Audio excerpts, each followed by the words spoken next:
going to insert some text. To do that, I should create a text box.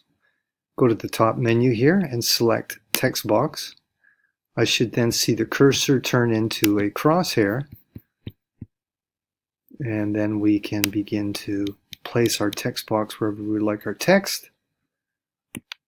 Stop, and we can then type away to whatever we wish. We can change the text color. We can change the text size.